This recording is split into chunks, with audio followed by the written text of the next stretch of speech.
All right, everyone, I'm here with my very special guest, Nadege Fleurimond. Nadege, please say hello. Hello, hello, hello. I like that very special part. Thank you. I mean, my guests are very special people, and I want them to know, and I want the world to know it. I know now. Thank you very much, Rita. Thank you so much for having me. You're welcome. And it's been like, I don't know, in the making, right? We keep talking about getting you on the show and then it never happens, but we're trying to be intentional in 2021. There you go. There you go. There you go. We're doing it. We're doing it. So Nadesh, I know there are a lot of people out there who do know who you are, but for those that do not, please let us know who you are, where you're from, and what you do. Thank you. Thank you. Hello, everyone. Again, my name is Nadege Fleurimond, and I am a perpetual entrepreneur, multi-passionate entrepreneur. Here in Brooklyn, New York. I was born in Haiti, came here when I was 7. So I was raised in Brooklyn. The only time I left Brooklyn was when I went to school in Manhattan for 4 years. And then I came right back because I just love me Brooklyn.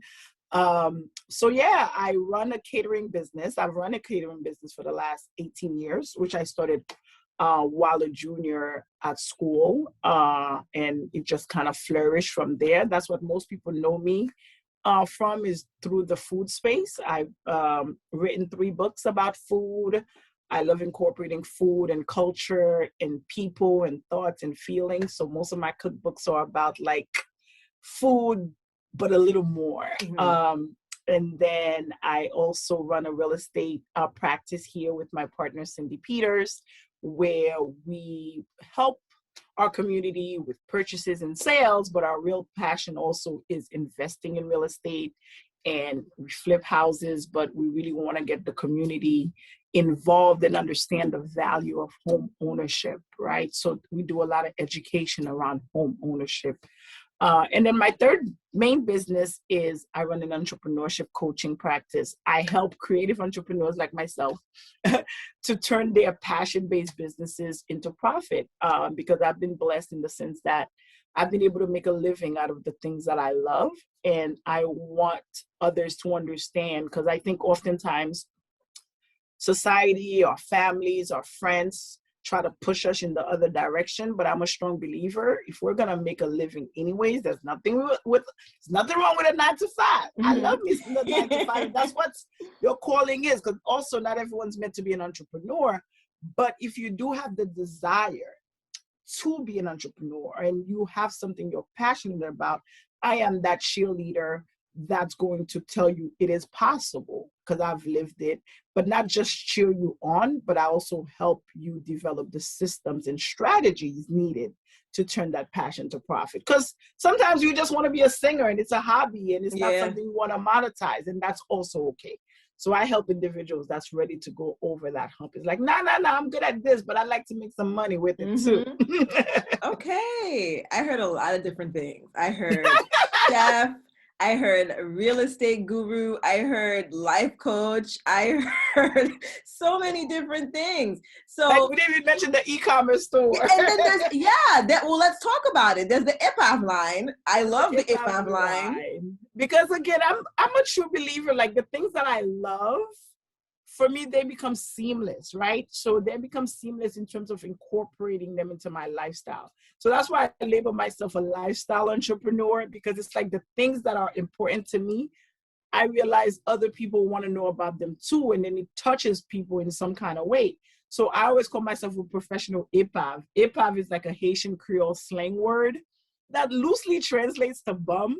But I just remember as a kid, right? Our parents would be like, whenever we did something they didn't deem of value, it's like, you're such an IPAV. Look at you going to hang out with your friends. Look at you going to the club. So in my older years as an entrepreneur, I'd be traveling and people be like, where are you now? I'm like, I'm a professional IPAV. I'm in Barcelona. Why are you at the gym at noon? I'm a professional. So it becomes synonymous with living life on your terms. That's what it translates to me. And that's what I try to put out there. So my whole story is based on like these cute sayings, but also kind of like it's where I put all the products and things that I create. Because I am a creative and I need to get it out, and I've accepted that a long time ago. but it's putting it out in a structured way as well. Because I think multi-passionates, sometimes you can come across as scattered. Yeah, all over right? the place. Mm-hmm. All over the place. And so for that, I don't like that, because for me, I'm very serious about everything I take on. Not only I'm serious about it because it's things that I love, but it's also, I really do want to monetize them, right? So for me to monetize them, I need structure. You're about that money. I'm about that money, right? Because I'm trying to be on a beach somewhere and retire, right? Yep. No, the beach is hot. I don't like the beach. And the one person, I'm like, why don't you go to the beach? It's hot. The sun is just beating down on you. I love the beach, but but I like the water aspect of it. I like the water. I like water. I'm an adventure traveler. But yeah, so for me, it was like, okay, so I created the store as always. Like I create food products. I have my books. I needed a place to host them. I created a beautiful apron line inspired from my food, inspired by Haiti. I wanted a place to host that, the t-shirts. So the store is kind of like the physical manifestations of the things that I love. And if somebody wants to connect to those things and have them in their homes, they can. So those are the businesses. the businesses. And then, knowing that none of them are side hustles. Businesses. Well, you know what? And it's a great thing to actually like point out, because a lot of people, they would be like, oh yeah, all these, like they call their businesses side hustles, and they're kind of, I feel like you're diminishing from what it is when you're like, oh, this is just a side hustle, when it's a whole business. It can be a side hustle, but I think the level of seriousness you put on it determines how you view it. And I think saying side hustle is not, there's nothing wrong with that, because it's just an understanding that, you know what, this is not my priority. To me, that's what side hustle means, right? For me, I'm not saying that's what it is. It's important, but it's not a priority. Given the choice, I wouldn't be doing this. I would be doing this other thing. Yeah. So for me, when I say my businesses, they all have to exist. It's not like something like I can let go of, because they all have a place and have different roles. So I feel like, the more I speak to you, I always find that defining terms matters, because as you went into that explanation, I'm like, but I know a lot of people who are calling their businesses side hustles because they're not understanding what you just said, like the priority aspect of it, right? Because I find a lot of people are pouring so much energy, so much money, so much time, and they're treating it seriously. But I think when you tell somebody else, oh, this is a side hustle, it's like, okay, what is resonating in that other person's mind? And are people taking you seriously on the outside? So, yeah. And that's a good point, because I think the terms you use, right? It's kind of like they say, how you show up also tell people how to treat you, right? So I think, defining it. Again, like I said, I don't even think there's anything wrong with the term side hustle, but I think it also lets you know, it's kind of like dating, seeing somebody, we're talking, right? I don't know what any of them I'm notorious for the talking. I'm a grumwood. I don't even know what that is, right? When they are, right? So, but each one resonates or says something different, right? To people who understand the terms. Yeah. So I think for me, even if it's something that you put in 10 hours, it doesn't mean you spend your full time in it. A side hustle could be 10 hours, but those 10 hours could be making you, like there were times like during the pandemic when my store was making me over $10,000 a month. I'm not calling that a side hustle. No. You know what I'm saying? That's real money, cash money. That's real money. That's like, oh, that's a whole business, right? So maybe for people, the defining factor may be a monetary amount. Maybe for some others, it's time. So I think for me, the determining factor is how serious do I take it? Priority is what I base, whether it's a hustle or if it's something, if it's a whole business. So to the extent that I give it priority, and I know 10 hours a week, 5 hours a week, whatever it is, I'm dedicated to making these things happen, then it's my only side hustle, maybe like my Instagram live, right? Because if we're like, we can't make it happen, it's like, on fait l'autre semaine, we'll do it next week. That would consider a side hustle, but it brings me no money. So as soon as I monetize it, trust me, it's a whole business. Listen, we all can stand to learn a little from Nadege Fleurimond, because she literally monetizes everything. And I think that it's really important, especially for women, because a lot of times we are, we have these tools at our disposal, we have these talents, but we allow others, or maybe we don't allow others. It could just be our actual mindset at somebody who does different things that quote unquote don't coincide, or at least, objectively coincide. You're somebody who's scatterbrained, you're all over the place, you're a jack of all trades, master of none. I like to tell people I'm a jack of all trades, master of some, because, there are some things that I'm, whatever. And then there are other things, there are many things that I'm good at, and I'm not gonna, back down from that. So yes. I like the fact that, you are this, I guess this representative of how you can make everything work, or at least make the things that you want to work. Yeah, and it's important because, like I said, you don't just get there overnight either, because I think it's a process, right? There's two things you mentioned. I think as women, there is this, we've been socialized that money, like we shouldn't be so money driven, right? We should do things because we like it, it's nice or whatever. And that's cool. And I'm a believer in that because I am very passion focused, right? That's why I had to leave my day job, because to the extent that I'm not passionate about it, it's not happening for me, right? So I need that driving force. But at the same time, I need to pay my bills. I have goals of things that I want in this life, So I'm a woman of a certain age. It's too late to get a sugar daddy. So I gotta work. It's never too late, sister. I've been watching Instagram. It is never too late. If you're passionate about the sugar daddy. But my knees are not as good as they used to be. So I don't know. Nothing little Louis Masquerade won't hurt, right? Everything. So knowing these things, I understand they can coexist. I can be passion focused, passion driven, community driven, and still want to get paid. So you'll always hear somebody say, perhaps you'll be like, oh, Nadege, she don't play. She's all about her business. They can't, but that also exists with in the same vein as, oh my God, Nadege, you can call on her for anything. She can give, she'll give. If she has time, she'll donate, she'll give money. They all can coexist. And I don't think like us as women have to choose wanting a great lifestyle, wanting to make money with like being money hungry and not caring about other things. The other aspect in terms of being scatterbrained is this, like at the end of the day, some of us are, right? We can be, and I've been there. Because it took me a long time for myself, for one, to come to terms that I was not just a chef. I did not want to be. As much as so many people saw me in that light, and it's like, oh my God, you're a great caterer, and this is all my friends saw for me. And I'm like, it's not fulfilling my soul, because I'm also passion driven. I knew that my impact was more than just, here's a nice plate of food, more belle plate manger, and it tastes good. I knew that my impact was in impacting people to live their dreams. I knew that and understood that, but I didn't really know what that meant, right? I didn't know coaching existed at the time. It's just that I've always been that person that everybody reaches out to, like Nadege, like she's either gonna cheer you on, push you over the edge, or beat you over the head, but she's going to motivate you. So I didn't know how exactly I was going to play that out.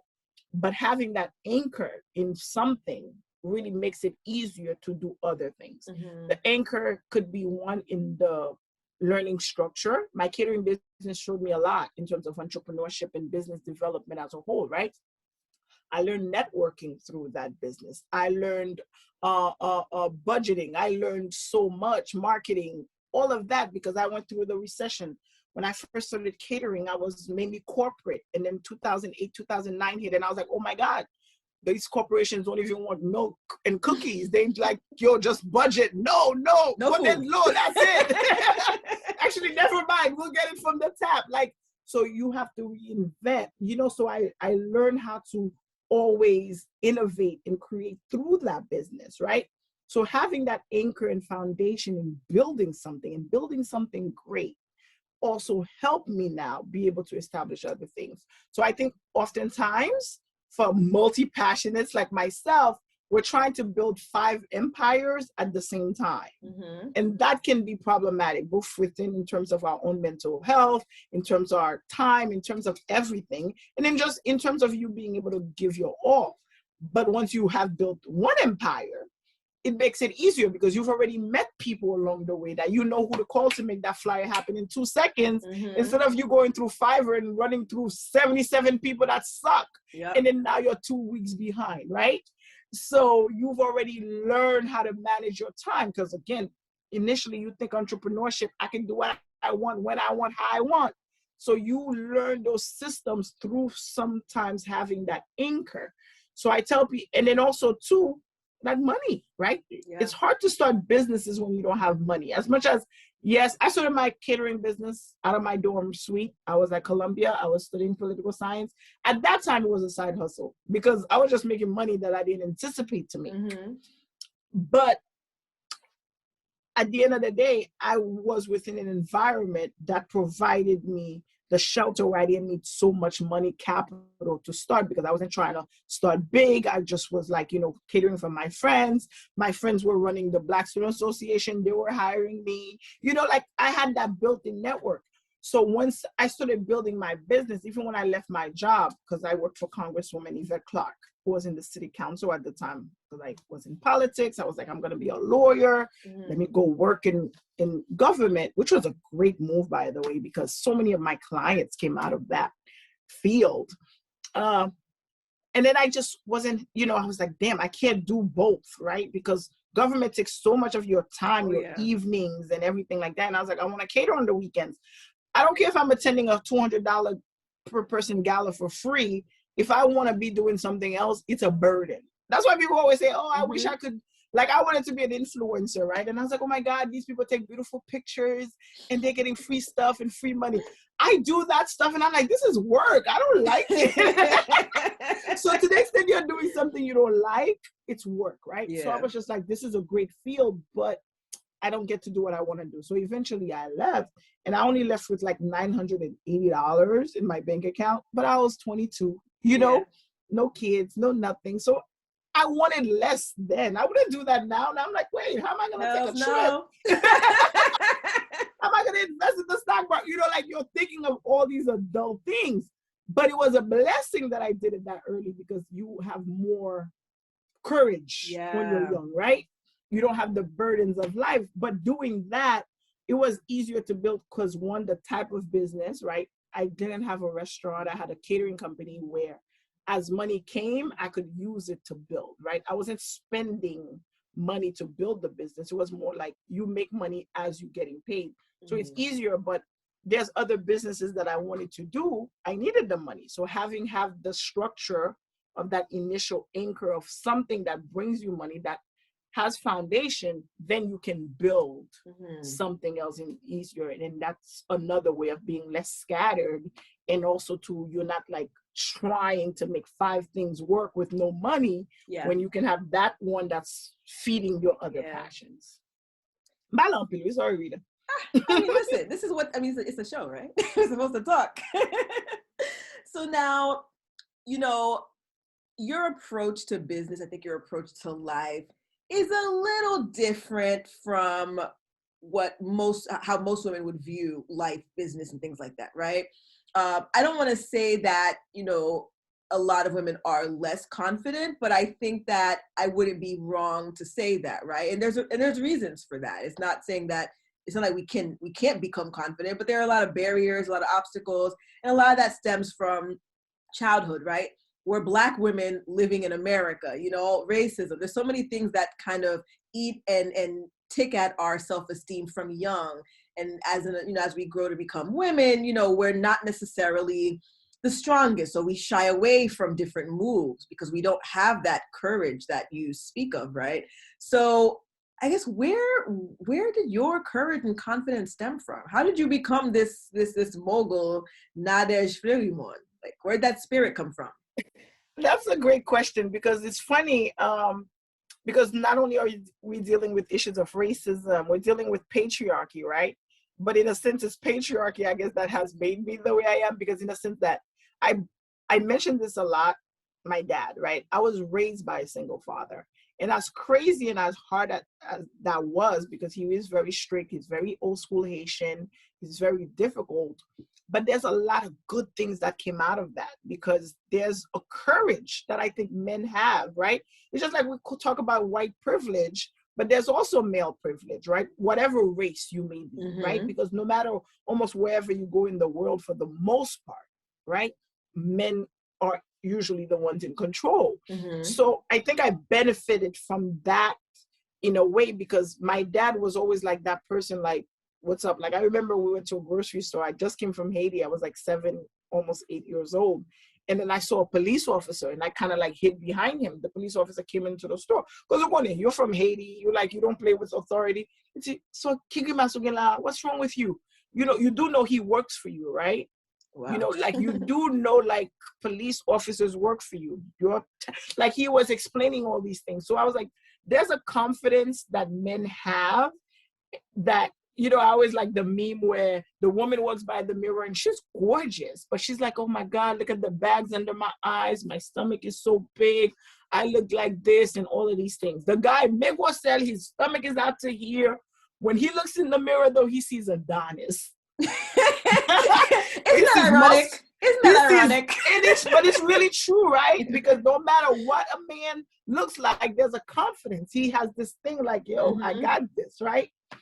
So part of it is my dad, because I think males just generally have that, and he basically implanted in me. The other part is, I think I accepted a long time ago, and this came a lot from reading. Mm-hmm. And I attribute this to Maya Angelou a lot, because I read her books when I was an avid reader. I wouldn't read nothing because I don't have the attention. But I was an avid reader because I had no friends I was growing up, right? It was just me. So I remember reading I Know What a Caged Bird Sing. I was like 9, 10 years old, and I'm reading these very adult books. But I think I accepted long time ago that you don't have to be the best. And not being the best doesn't mean you're not great. If that makes sense. Say that again, please. Say that again, please, because it's resonating with me. You know, growing up in Haitian household where excellence is the only marker. Yes. I think a lot of us suffered from that. So please say that again. Say that again. I had that too. So I had to fight that with my dad. It's like, 98, what happened to the other 2? I almost got kicked out of my house in 3rd grade for getting a bad grade in math because I'm not a math person. She legit. 3rd grade? 3rd grade. I will never forget it. She legitimately and literally told me that you will not live here anymore if you come back in this house with these grades for math. So I'm triggered. I understand. But I think Maya Angelou, in her writing, there's a vulnerability that she exudes, but it also was a strength in it as well. So I accepted at a very early age that fucking up is okay, you know, not being the best is okay, not being the tallest is okay, not being the prettiest is okay, not being the this, whatever society has deemed as whatever the ultimate should be, even if you're not that, it's okay, because it's kind of like when they say you're the secret sauce, like whatever combination you have, it's perfectly okay for whatever it is you want to do. Yeah. You know? So I think I built myself up with these kind of like beliefs at an earlier age, unknowingly, you know, that they later paid off, because I tell people that through entrepreneurship, you're going to mess up. Like, it's just something that happened. But I was never defined by my failures, you know. And I think a lot of times women were just like, oh my God, it went wrong. It's like the marriage didn't work out. Oh my God, I'm no good. As opposed to, no, this was no good. This was not a right situation. And maybe it was a wrong choice on your part, but it's a part. It's not the whole, you know? So I think we have to really get in the habit of understanding, like, life is indeed a journey, right? And then there are going to be different encounters and different points. Sometimes, you know, it's kind of like the baby, right? They're walking, they keep trying to get up to walk, but they fall. But I think us as adults, we kind of like forget that. We kind of like let go of that spirit as we get older. Like, we let those failures define us and weigh us down. And in a sense, we end up not trying. Yeah. I think that that's really important what you said, because I feel like even with myself, you know, I have off and on periods, right? That happens, and I tell people that, you know, it is okay as long as you recognize that this is negativity happening right now, and that, you know, give yourself a day to sit in it maybe, and then move forward, because it happens. Then you do that, right? You say things like, well, it's my fault. Like, you know, I had a project that I was working on with others and people were falling off. And I'm like, is it because they don't think I'm important? And I'm like, you know, to even have that conversation, it's like, what am I doing? You know? So I think it's really important, particularly for women, not to say that men don't have these issues, they don't have these same conversations, but I think that it's really important that women understand, because I think we're usually we're easier to come to those negative conclusions and be in those negative spaces, and allow others' opinions to, you know, to define us. So I think that part's really important. I think that's. You're right. And I think we do, as much as we don't, it's sad, but it is true, because again, most societies, most cultures, as a woman, you're brought up to please. You're brought up to please your parents. You're brought up to please your dad. You're brought up to please your brothers. You're brought up to please Strangers. Your man. Strangers that you don't know. Everybody, right? Exactly. Because it's kind of like, oh my God, look what they said about you, right? What is the neighbors? So it's like we are always like on. It's always kind of like, oh, we have to be on, as opposed to like men get to be, you know? Mediocre. They get to be whatever they want. They're going to apply for that job. They're like, oh, I don't qualify. Let me apply. I don't even have a degree. And it said master's. I don't have an associate's. Okay. What? It may be my day. And you know what? Sometimes it is. Yeah. But we don't even allow ourselves that grace and that opportunity to even go for it a lot of times. But I think through these conversations, and like you said, when you hear others and then you understand like, oh, wow, this kind of self-talk happens among a lot of people, then you can kind of like halt yourself and say, this is what's happening right now. Like you said, sometimes you're like, oh, but I'm processing this. Why am I even having this conversation with myself? What's really at play here? Yeah. And I think that's a big part of it. So in your coaching business, right? Because I want to talk about that a little bit before, you know, we end. What do you find to be the biggest challenge in coaching, particularly women, right? Because we want to talk about women today. Mostly women, right? Mm-hmm. So what are some of your biggest challenges in coaching women? Well, like you said, I think we just had the whole conversation about it. I think with women, it's really this belief like, are people going to like it? Are people going to like me? Am I really that great, right? I've coached, like I said, this is before I even started coaching. I realized I was always that first person to believe in people, or at least to tell people. Maybe others believed in them, but I was like, but you got this. You're a great stylist. You know, you got this. You're a great, whatever it is, clothing designer. You're a great, like, earring maker. Like, I always believed in people, but it seems like, and I know, and I tell people that, most of my people I know, they're so talented. I was like, if I had half your talent, you'd be Oprah. I'd be Oprah.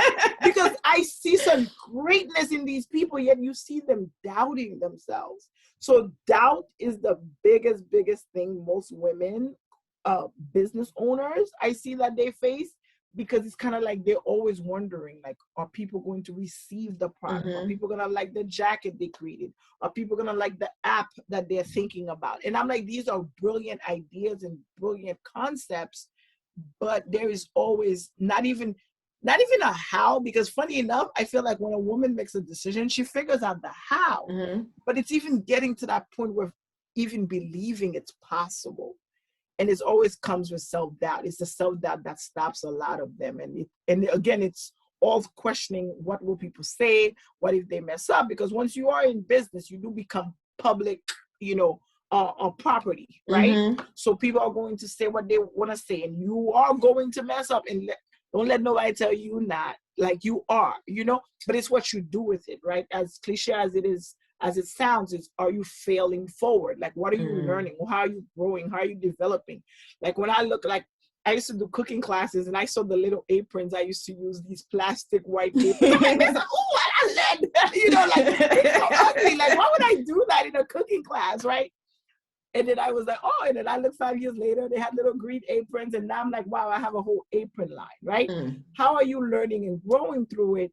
But I think we're so focused on not being quite there, thinking that you have to start already having everything figured out. And I'm telling you, I think it's a book. I never read it, but I like the title. I think it's like Fire, Aim or something like that. Mm-hmm. It's like you fire. And I'm a believer in that because the real growth and the real learning is in the doing. Yeah. You have to do it. How are you going to know what Rita likes, you know, if you don't create the locks? Exactly. You Listen, know, like, I might stick with this. I might stick with this. So for you to know, like, it looks really good. Thank you. You know, but you need to do it though, so she can go under your post and tell you what she loves about it. Mm-hmm. You have to create it to know, like, oh wow, I can't ship this 3-day shipping because it's gonna rot in the mail. I have to do 1 day. You have to do it. It's only in doing, because you can have a beautiful concept all you want, but until you do it, for you to really live through it, and any big multi-billion-dollar business will tell you that you have to. The product testing has to happen on the real market. So you just have to start.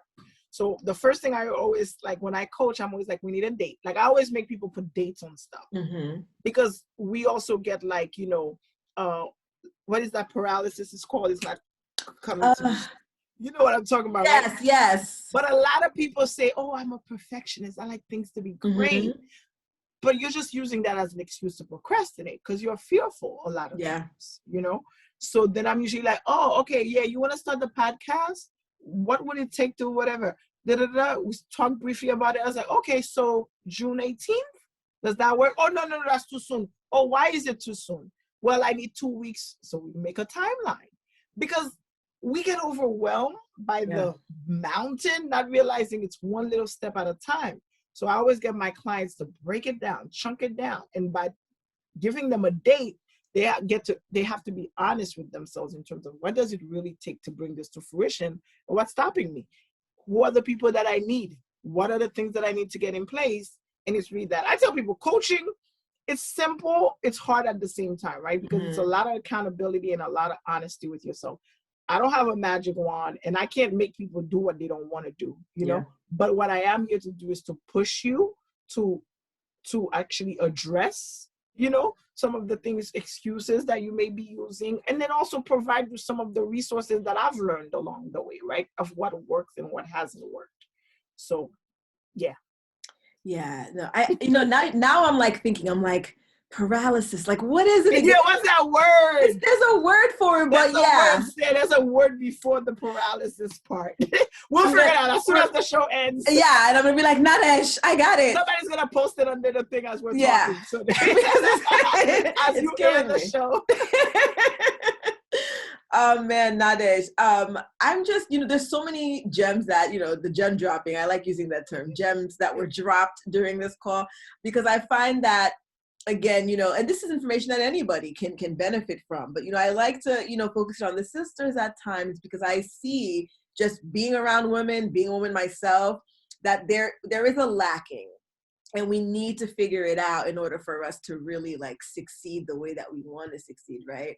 So I really, I've known you for a long time, and I can't remember when I first met you, but I know that I've was at Fordham? Was it at Fordham when I catered that event?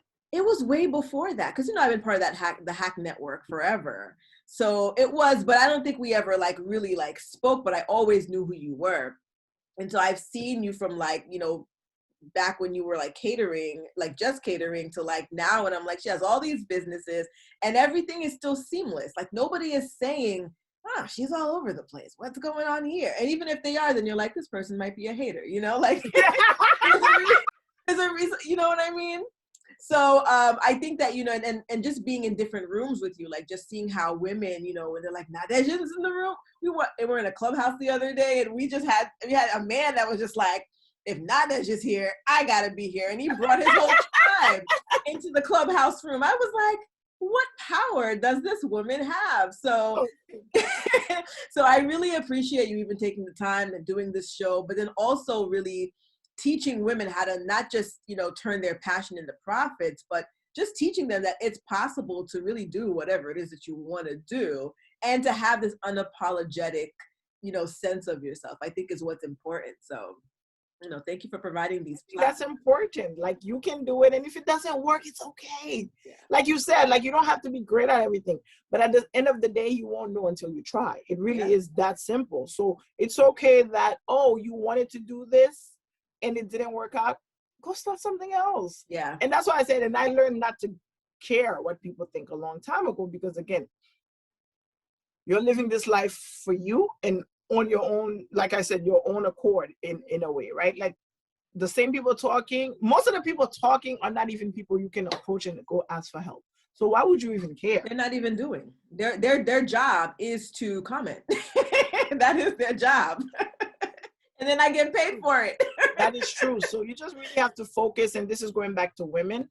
I do believe in having a strong support system. It is very important. Like I always tell people, if a woman, I'm a big believer in that. I think there's no better people to have around you than other women, and powerful women. I say, yeah, I'm an alpha female, but I'm surrounded by other alpha females. It's not like, and being an alpha female doesn't mean that you're trying to rule, you're trying to be the leader. It just means that you get shit done, but it also means that you are about empowering people. Alphas empower others. So it's not a competition thing. You're not worried about Rita's doing her stuff because you're just like, yeah, I'm doing my stuff. You want her to do her stuff because that's the kind of energy you want around you. So I'm very big on ensuring that you surround yourself with other amazing people that are doing amazing things, or at least want to do amazing things. I always tell people, I don't mind if I meet a man and he don't got like the $1 million, but what's the plan, right? What's the plan? Like, you have to have ambition. Show me the blueprint. Show me something. So for me, ambition is like probably the sexiest trait that I find. And I get into arguments with my women friends. I'm like, what you doing? Like, what's next? I learned not to nag people as much, but my main thing is, if somebody is around you and they say they want something, I'm going to be that person. Oh, you said you wanted this. Like, what's happening with it? Yeah. And you want that people around you, because I'll have those people. As much as I'm very motivated, but sometimes I slack, right? So I need that person who's like, but Nadege, you said you were going to work on this. What's happening? I'll give you an example. One of my biggest projects, and it's been years in the making, is a kitchen project. And maybe that's the thing that overwhelms me, because maybe I'm a little scared. I don't even know, because it's such a big commitment, because I'm a Sagittarius. We have commitment issues. Yes, we do. But we're great people, though. Amazing people with commitment issues. Yes. Oh my God, I was in a clubhouse room. They're like, oh my God, the Sagittarius, you're toxic. I was like, how are we toxic? I saw the same thing on a thread. I'm like, we are not toxic people. I was like, well, I was like, the only thing you will say about a Sagittarius is that we may have a little commitment issues, but only if you don't fit the criteria, right? Exactly. You got to fit the mold. And he was like, oh, you don't think that's toxic? I was like, ooh, who hurt you, boo? You need to heal. And we tell the truth, too. Like, we're honest. It's sometimes in not the best way, but we're telling you the truth. Very undiplomatically honest. I'm not diplomatic at all. I have to work at being diplomatic.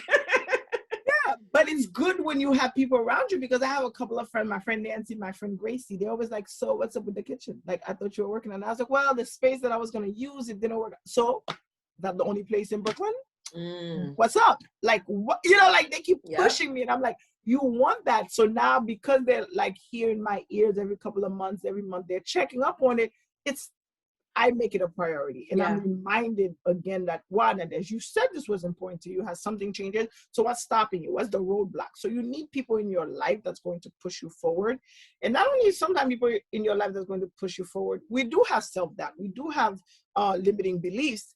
So sometimes you need people to see you even greater than you see yourself, right? Yeah. You don't want people that's going to be like, Rita, I always want to do something big. You don't need that kind of energy. You need that person that's like, but Rita, I know you're doing this, but why aren't you doing that? Like, because you're great. You're amazing. You could go here. And you're like, I didn't think I could do that. And then they're like, yeah, you could, because you've done this, you've done that. You need those kind of people, because sometimes it is through that person's vision, you're able to see yourself greater, and you start to believe. Yeah. So that's why sometimes when you don't have the little courage yourself, you need the zummies and the friends that's going to be like, no, come on, you could do it. Yep. You got this. And it helps. Yeah, no, it definitely helps. I have several people in my life that are, you know, up in the chat groups are just like, you're amazing. And it's like, I am, aren't I? So now let me be amazing. Exactly, because you're like, they believe in me so much. Let me go and be this Yep. amazing. Let me not let them down. Yes. And sometimes it is about that. And that's Mhm. okay. Whatever is going to be something that moves you forward. Yeah. Oh man, I feel like we can go on forever and ever. So we are gonna have a listen. We're gonna have a part two. We're definitely gonna have a Yes, part two yes, to I'm this. definitely open to that. Thank you so much for having me, though. This Of was, like you said, course. the time went by so fast. I feel I like we were having know. a conversation in our living room. Well, I am in my living room. I'm Listen, gonna this take a pandemic nap. has redefined and reshaped how we do, you know, interviews now. But I want to Thank you give so you much. this opportunity though to shout out your businesses. How can people contact you? You know, where can they get the coaching? Where can they get the book, the apron, the hip hop t-shirts, real estate, all of Everything. it. Yes, buy houses with me, sell your house with me. I just got a great listing, so I'm super happy about that in Crown Heights. But yeah, no, everything is on my Instagram. Instagram is mainly where I live, Nadege Fleurimond, as my name is written. You can find me because through my personal branding page, you can see everything else that I do. And Mm-hmm. I'm a, and I'm a believer in that. I'm like, my brand is an umbrella of everything else because who I stand for and who I am is that same person in all my businesses, whether it's coaching, whether it's catering, whether it's, real estate. So you're going to get that. So you can definitely follow me on Instagram. And, I just, my book, Taste of Solitude, is back in stock. It's a book that I wrote during the pandemic. It's called Mm-hmm. Taste of Solitude, a Culinary Journal. So it's on both Amazon as well as my website Warrior Shop, which is ROARIOR shop.com. So you can see all my wonderful things via those two platforms. So thank you so much, Rita, for You're having me. I welcome. You're appreciate it. welcome, sister. Sister. Thank All you. right. So thank you everyone for tuning into another episode of According to RP on WJMS Radio, powered by Black Ivy Media. It's your girl, Rita Pierre, your host. And as always, I'll talk to you guys next week.